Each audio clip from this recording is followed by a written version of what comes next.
The CBS Radio Mystery Theater presents...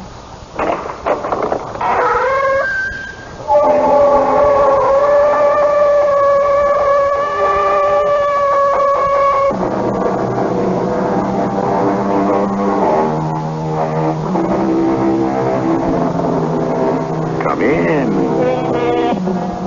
Welcome. I'm E.G. Marshall. It might occur to you that since I lived so much in the world of the macabre, I could become jaded. Nothing could be further from the truth.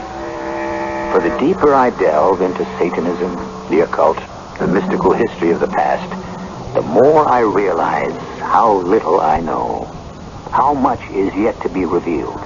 An example, this tale, a quiet and unassuming one, but filled with such brooding and haunting terror that I'm sure you will share it with me. I love you, but we are of different faiths. To hell with faith and church. I will still make you mine. You never can. Never in this world. And in the next. If I cannot have you alive, no one shall. Dios, forgive me for what I do. Oh, don't. Too late. But not you. The God of neither faith will ever forgive.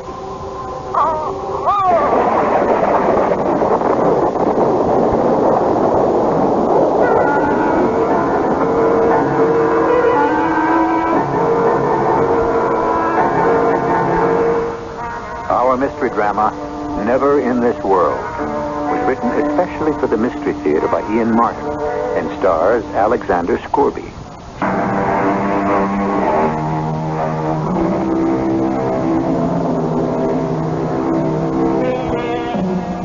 According to legend, if a man walked withershins about a church, he would walk right into the arms of the devil. The word withershins is of Gaelic derivation and means to walk contrary to the path of the sun, or counterclockwise. This is the story of an American of Scottish background who, on an idle fancy, challenged the legend at the beginning of this century and stirred up old ghosts from 2 centuries before. Oh, there. Steady on now. All right, Mr. Blodgett. You and Martha handle the bags. Yeah, I'll take care of that, Miss Campbell. Now take my arm, David, and step down carefully. Oh, don't be foolish, Lucy. I can manage by myself. After the siege you've been through, right at death's door? I only had the influenza. That was months ago. Followed by what amounted to a nervous breakdown. That's why we're up here again. Dr. Chambers is an old fusspot. Oh, nervous breakdown. Just plain debilitation, dehydration. But no matter. I'm grateful to him just the same. Oh, smell that good New Hampshire air. Never mind smelling it. Feel it. Chilly as always. You get right in the house. In good time. First of all, a little walk. I think I'll stroll on down, see how Ephraim weathered last winter. But that's nearly a mile's walk. Oh, just a stroll. Now I'm back in the country. It's good to stretch my legs after being pent up these last years in the city. You walk slowly, you hear? And be sure to be back here for dinner on time. You know I don't like to be kept waiting. Yes, dear, I know.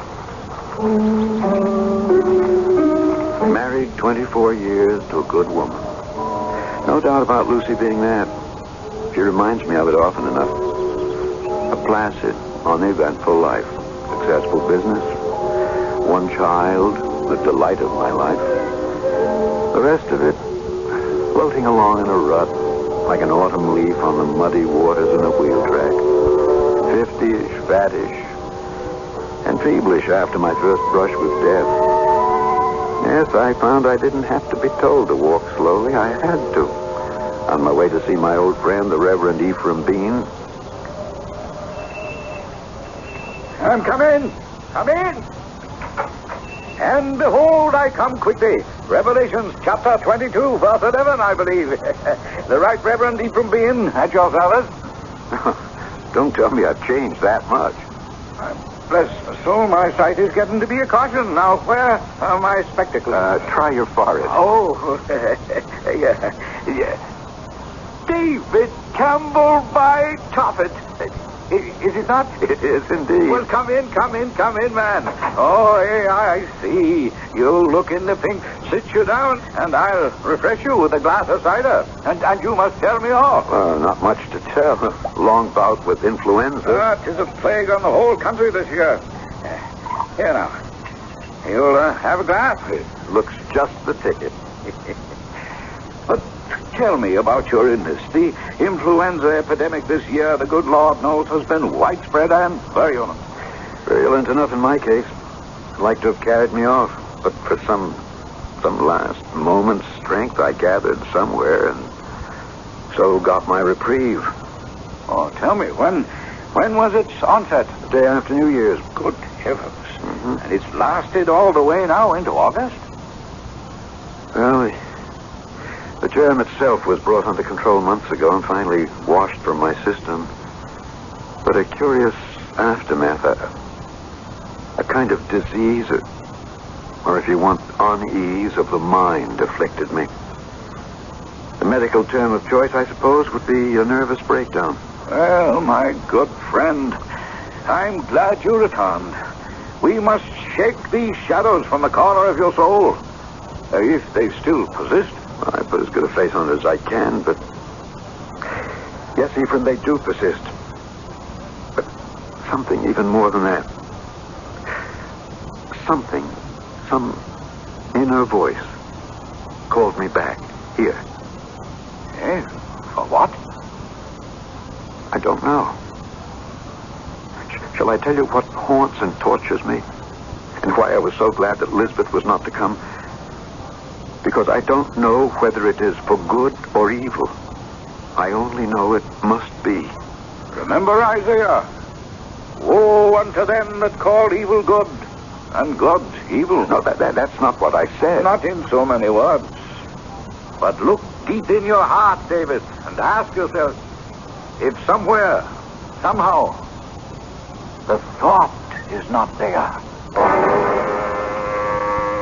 Walking back from the Reverend Bean's on that early August afternoon, I thought long and deeply, trying to find with his suggested key some door to unlock my long depression.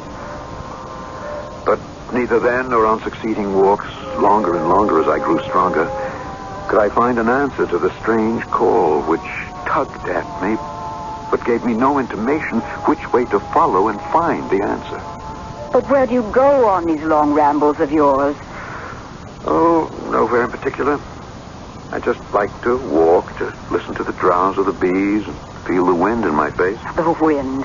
Oh, yes, first thing we know, you'll be back with the influenza again if you don't stop exposing yourself to the chill. I doubt it. That's past. You're still determined to go off on this jaunt today? Oh, yes. Now I feel strong enough. I've always wanted to go back up to the Devil's Glen. Oh, so many happy times there with Lisbeth when she was a child. Well, you have your lunch all packed up that Martha made for you. Yes, Lucy? Now, don't dilly-dally till too late.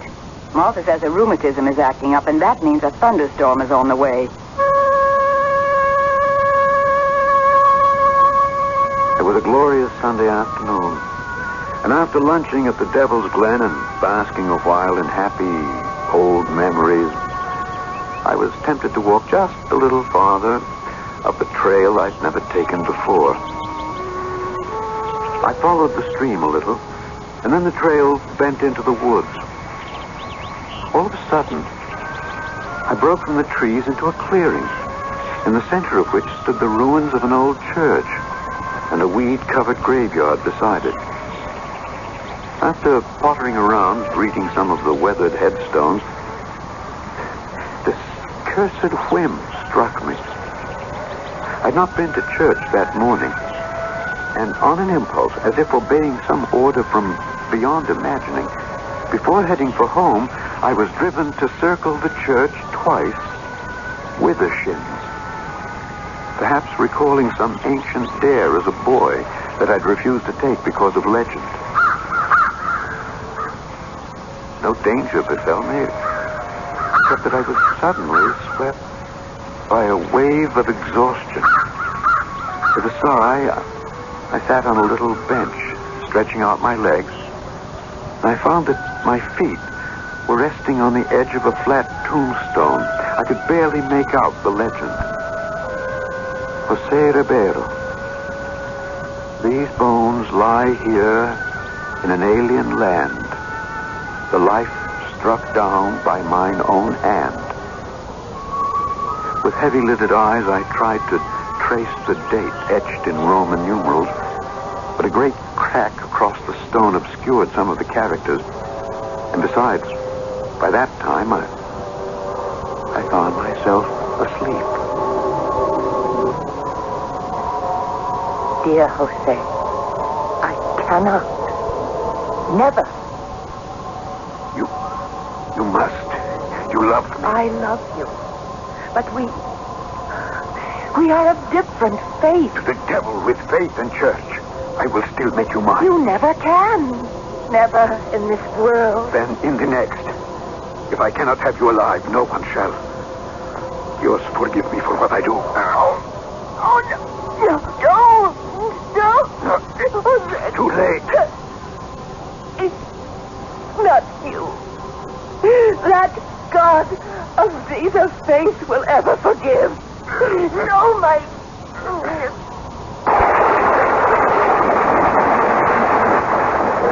I was literally galvanized awake by a bolt of lightning which must have hit the tree. It was dark, and the thunder continued to grumble menacingly, so with what wits were left to me, I fled the dream and the storm and ran pell-mell for home.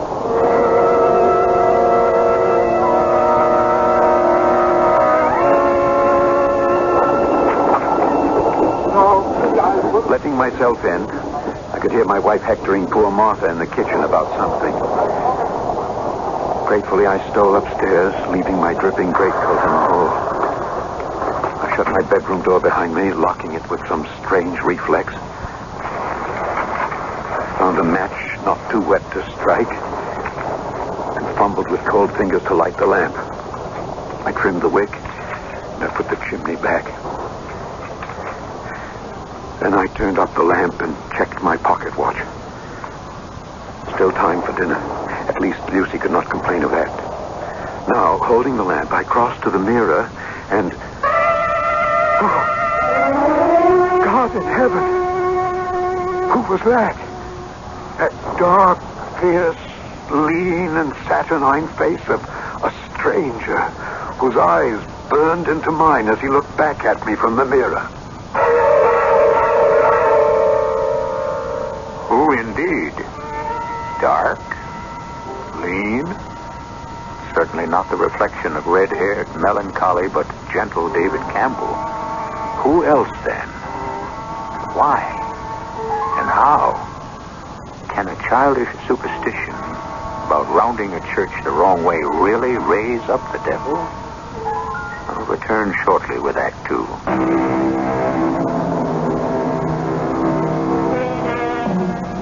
As fascinated as a moth might be, held by the lamp he holds in his hand, David Campbell is transfixed by the reflection in the mirror. The reflection of a man he has never seen before, who differs from him in every respect. Dark brown eyes for Blue, a great beaked nose for his straight one, dark curling hair instead of the familiar soft, straight reddish hair already receding from his brow. Other things, too, he is conscious of. That his clothes hang loosely on him, too short in the sleeve length, and the elastic bands on his trousers stretch to the breaking point to accommodate his extra height. But far more than the physical shock is the profound terror of finding himself someone other than himself. David? David, are you in there? David, why have you locked this door? Why indeed, Lucy?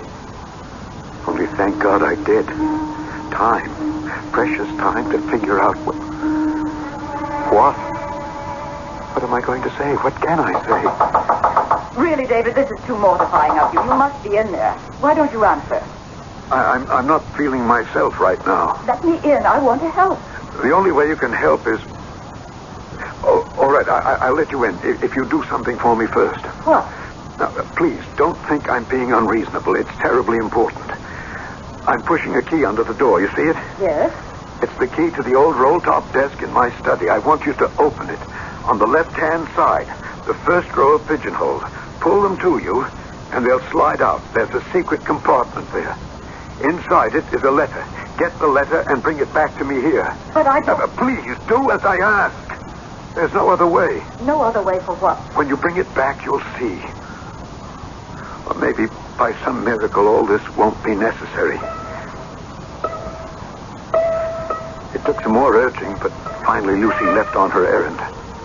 For myself, I returned, hoping against hope, to the mirror.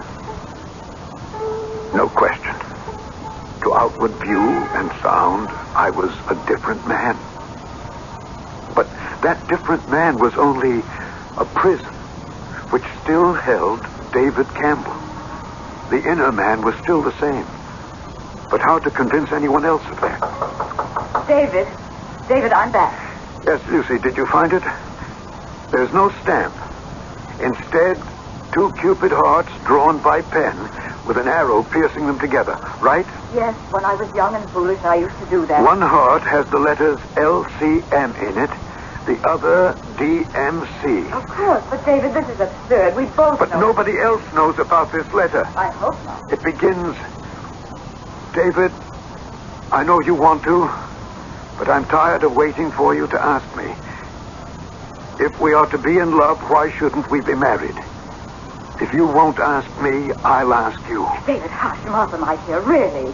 These family secrets shouldn't be spoken out loud. They have to be, otherwise you wouldn't be able to do... David, I can't stand this nonsense anymore. Open this door immediately, or I'll have to send for a doctor. Very well, only wait. Just a moment before you come in. Oh, do stop it. Open the door. Come in, Lucy. Turn up the lamp, David. I can scarcely see. That's quite deliberate on my part. Come in. And close the door. Oh, very well. Now, would you mind telling me what all this fiddle-faddle is about? Keys, secret drawers, old letters? A matter of proof. I want to be sure you know who I am. What's the matter with your voice? Have you caught cold in the rain? I might say I've caught a devil by the tail. Or perhaps the other way around. I think I'd better get the doctor. I think you'd better wait first. For what? For what I'm about to show you. When I turn up the lamp, just remember that I am David as I turn up the lamp and let you see. Oh, no. No, Dave, no. Oh, no, David, what can I say? I don't know. Whatever you feel would be best. Talk to me as honestly as you can. Well, really, how can I? Why not? Because now that you face the actuality, you're not sure, are you? You're not sure it's me. Well, how can you blame me? I mean... Don't leave this room. Stay where you are. Don't you dare make a move toward me or I'll scream the house down. We're not alone, you know. Your brother George and his friends are all downstairs. And Mr. Blodge is the gamekeeper with his gun. It's all right, Lucy. I don't blame you for being scared and very brave at the same time. But the lies are not necessary. They're not lies. The house is full of... Besides us, there is only poor old Martha. My brother George has been dead for 5 years. Blodgett runs a general goods store and lives well over half a mile from us. And I am no stranger, no matter how I look. I'm your husband of 24 years. 25 come this November 23rd. No matter how I look. Oh, what are we going to do? Now, darling, don't worry too much about me. Some way we'll find a way to straighten things out. I'm not worried about you. Somehow you brought this on yourself. I mean, what are we going to do, Elizabeth and I? What on earth can we say to people? How can we live this down? I think there are more serious problems here to be considered first. I'm not capable of solving them. You need a doctor or perhaps a minister. I'm going to make up the spare room where you can sleep tonight, whoever or whatever you are. Then I'll bring your dinner up to you. And tomorrow, first thing tomorrow, I'm going to the Reverend Bean and tell him everything. Maybe he can make heads or tails of it. I can't.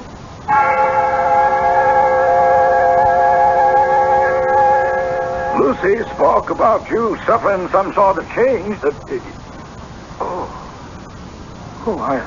I bless my soul. Yes, indeed. You do find me changed, then? Without a doubt.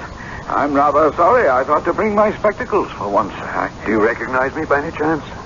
Not while I wear these. There, I think I shall remove them, and the shock will be less profound, David. Then you do believe I am David? I am a man of faith. But my looks, my voice... A shock, I admit, when seeing all too clearly. Yes, David, I accept you for who you are. But how can you? Because you asked me to. Tell me, how have you suffered this change? I could feel the sting of tears behind my stranger's eyes at the simple kindness of this good man's faith and his friendly trust. I told him what little I could of my walk that day, of my discovering the ruined church, of my sudden weariness, my sitting by the grave of the man named Jose Ribeiro, my falling asleep, and the waking to the lightning striking the tree. And all the while I told him, the hope in my heart was sinking slowly as I watched the expression on that open face, too ingenuous to hide any emotion or thought. Jose Ribeiro? Yes. Never heard of him or any such family here. You don't believe me after all. Did I say that? You didn't have to. I believe the transformation. I believe that no matter how you look or sound, you are my dear friend, David Campbell. Now, other things are something else again. What other things? I've lived here all my life in Tamilworth, man and boy. I know this country like the back of my hand. I've no doubt no one knows it better, Ephraim. But just what are you getting at? The church, ruined or otherwise, the clearing in the forest, the graveyard. A man named Jose Ribeiro. I tell you this solemnly, since I know every tree and trace of all that area. David, my old friend, there simply is no such place. Nor would any protestation of mine sway him from that stand. And I must admit, he had shaken me. There was no recourse. I must return there and see for myself. Easier decided than accomplished. These days, Lucy watched me like a hawk. And of course, I dared not show myself in front of Martha, to whom I would be an unexplained stranger in the house. But finally, a day came. David, What's the matter, Lucy? Nothing. It's just so difficult to call you by name when, looking at you, I cannot recognize the man I married.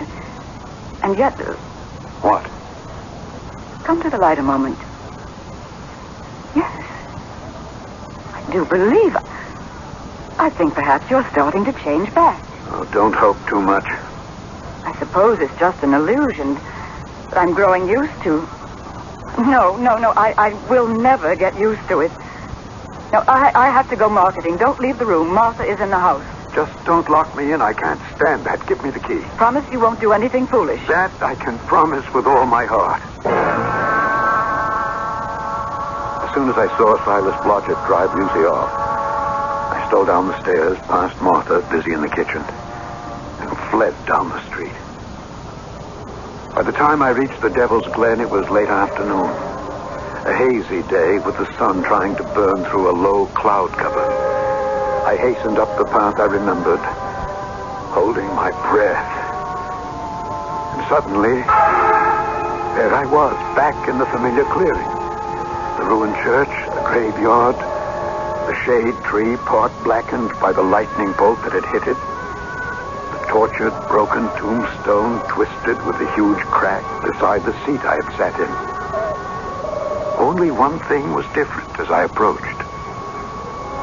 On the seat, still as death, leaning on a stick as though waiting, was the figure of a woman whose pose suggested incredible age, but at one and the same moment, a timeless beauty. Her head was shrouded in a veil, so this was only an impression as I approached her. Am I intruding? Of course not. I hope you will forgive me, but I've been ill, and I would like to sit down. May I join you? Need you ask? Sit, my darling, by me. It is so long that I've waited for you, but I knew that somehow, at the last, you would come back.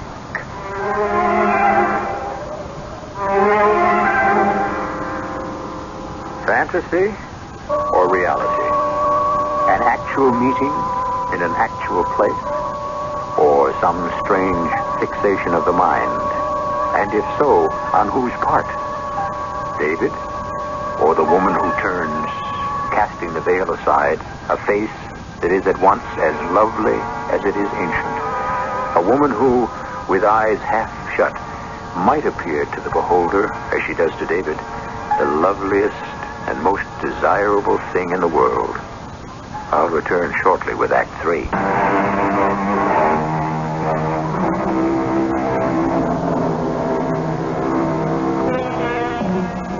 The sun suddenly drops behind the horizon, and in the half-light of twilight, the age is washed away from the woman's face. Her gray eyes, fastened on David, are wide and shining with love. But to him, lovely as it is a stranger's face. Search his memory as he will, he cannot remember ever having seen it before, although the voice stirs some vagrant chord of memory. You know me? How can you ask such a question, Jose? My name is not Jose. Not yet, perhaps, but it will be. You think I look like someone you once knew? I know you do, but looks are unimportant. I know you are. You called me Jose, the man you think I am. Do you mean Jose Ribeiro? I mean Jose Ribeiro. The man who's buried in this grave? Who says he took his life with his own hand? Who took his life with his own hand, but who is no longer in that grave. Where is he then? Sitting beside me on this bench. Me? The living image. But only an image. Not the man, the being himself. Not yet. It takes time. No, you don't understand. I'm not the way I look. I'm someone else. My name is David Campbell. I don't look this way at all. If you don't want to look yourself, that can happen too. In time. It all takes time. But the moon is not yet at the full, and I cannot stay any longer. No, wait. There are so many questions I need to ask you. You mean David Campbell is the one who wants to ask the question? Of course, that's who I am. This Jose Rivera, I can't read the date on his tombstone, but he must have died a long time ago. Long. And not so long. 200 years to be exact. And he looked like me? Me as I am now? You could be one and the same. How can you be so sure? Because we loved. Because I should have been his wife. What? That means that you have to be. I must go now. It's almost dark. I can tell you more, if you wish. As much as you can comprehend. Come to tea. Thursday, but not before twilight. Past the church, take the path to the left, down to the waterfall. It's the second house. White placard. You can't miss it. underneath the waterfall itself. Oh, wait a minute. I don't even know your name. I'll teach you to remember all. Prudence. Remember. Prudence. Pennypacker. Till Thursday, David.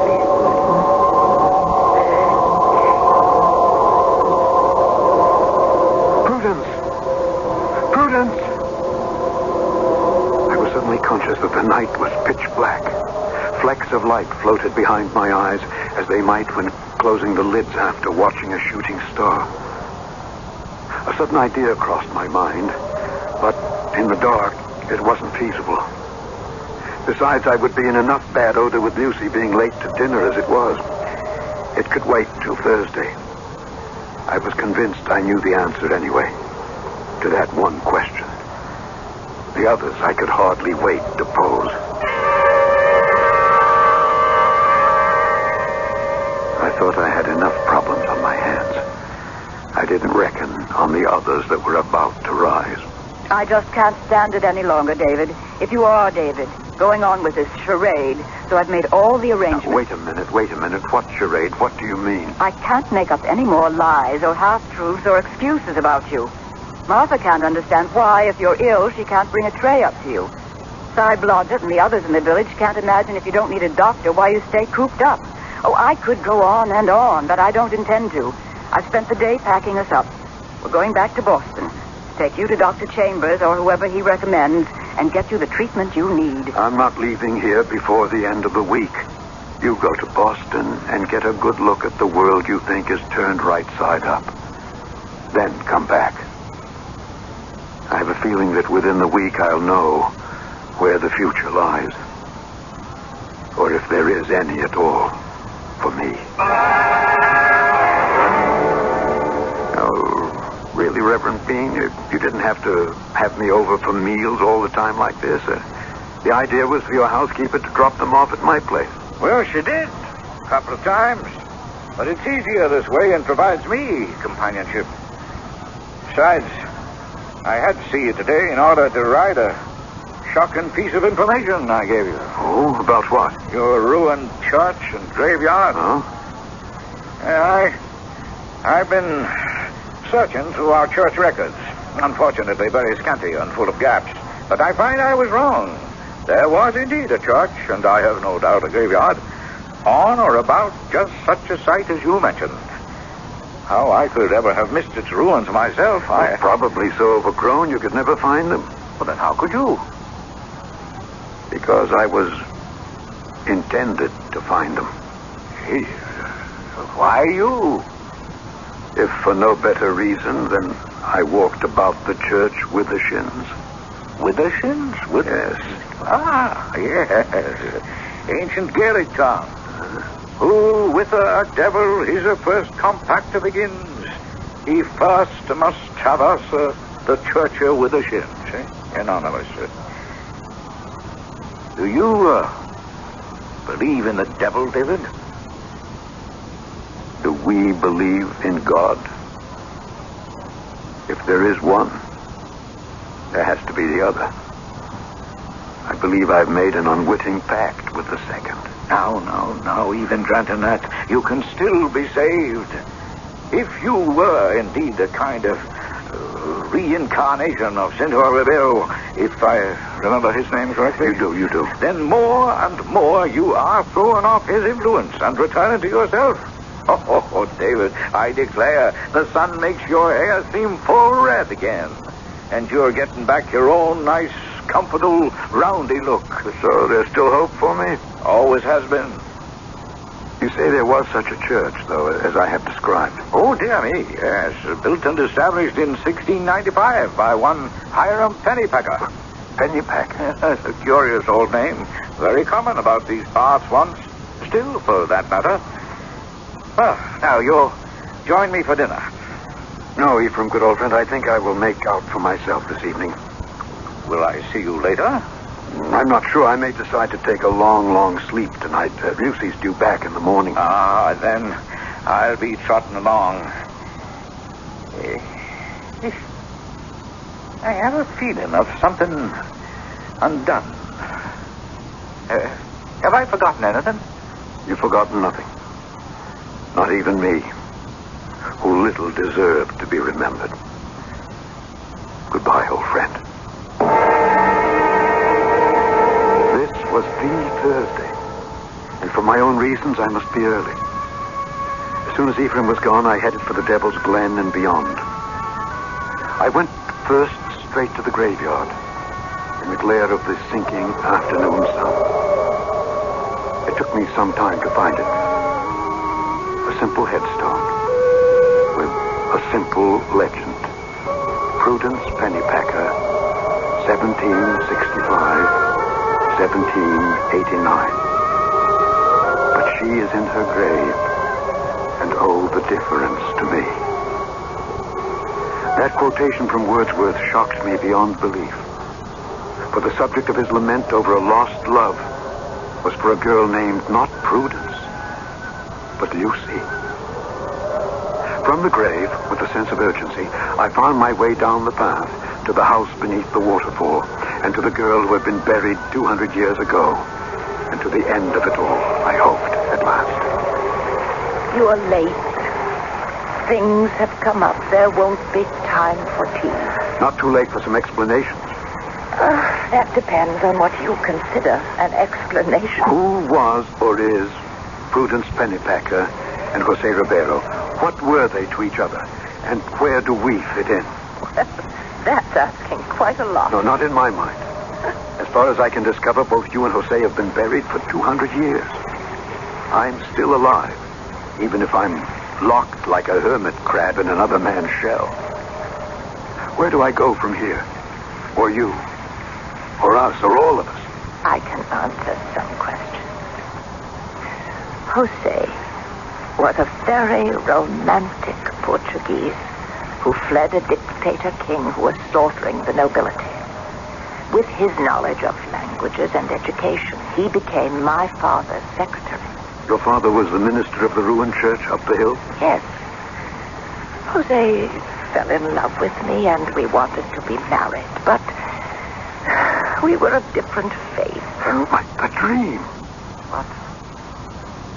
The dream I first dreamt. Sitting on the bench by your lover's grave, before the tree, and for all I know, I was struck by lightning. Did he really murder you and kill himself? If I could not have him, I wanted to die for him, just as he wanted to die for me. Because of my father and my faith, I was buried in consecrated ground, but because he took his own life and was an apostate, Jose was buried in unhallowed ground. He was forced to wander forever until he could find some other body not owned by the devil. I chose to share his exile, waiting for the moment when he could. And when I risked an old superstition and went about the church the wrong way, he entered into my life, my body. He took your body, not your soul. That is still yours to command.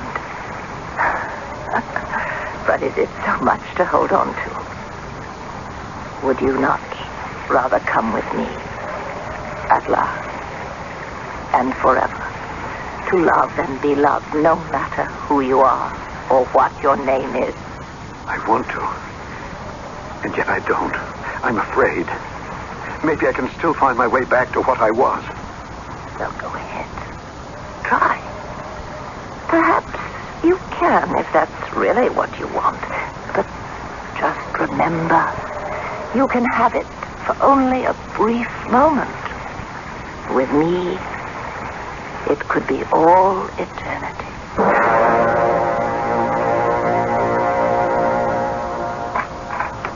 David! Oh, God, I've been so worried. Where have you been? To the edge of beyond. What does that mean? It doesn't matter. Oh, what brought you home so soon? Lisbeth, she was so worried about you. And I'm so glad now I came. Are you? Yes. You look wonderful. your old self again, aren't you? Oh? Yes, Lucy. We must start building you up with right food and rest, right? Yes, Lucy. It's a positive miracle. You look exactly like yourself again. It's all over, isn't it, whatever it was? You're David Campbell again. Yes, Lucy. Just the way you always were. Yes, Lucy. Oh, I could look in the mirror, and there I was. Day by day, my looks had returned to exactly what I had been to begin with. What I had neither the heart to tell Lucy, or perhaps even face myself, was that as my physical form remade itself outside, so inside, my soul, my character, my personality, name it what you want, was bewitched out of itself. The passion, the anger and violent emotion that ran within me was almost more than I could restrain. And I knew it would never be satisfied till I had and owned Prudence. I would destroy everything for that. You see, Lisbeth, even myself, I was possessed. Damned forever.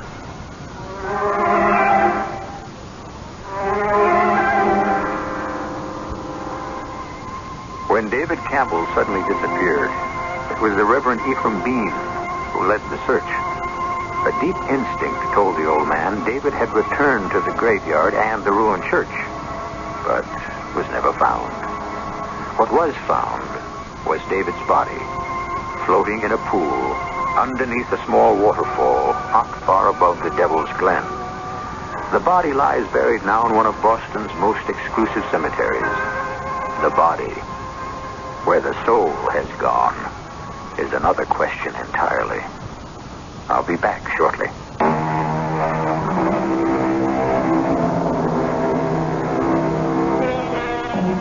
So let us end this tale, as the Reverend Ephraim Bean might, with a quotation from Shakespeare out of a play named The Tempest. Our revels now are ended. We are such stuff as dreams are made on, and our little life is rounded with a sleep. Our cast included Alexander Scorby, Laurie March, Ian Martin, and Marion Seldes. The entire production was under the direction of Himan Brown. And now, a preview of our next tale. Who are you? I'm the girl who gambled and lost. Stop talking in riddles. I'm Althea, Judge, the town girl who wasn't good enough to marry Richard. Dick, what's the meaning of... The meaning is that I promised to pay you back. And I'm giving Dick $1 million to kill you. Well, this is crazy. Show him the revolver, Richard. This is a joke. It's a... Nobody should joke with a loaded .38 in his hand. Dick, after all I've done for you... What have you done for him lately? Yes, I swear to you, I'll leave you everything in my will. Here, I'll even write it out now and sign it. Can you leave him $1 million? No, you don't have that much, and that's my bid. Dick, you can't kill me.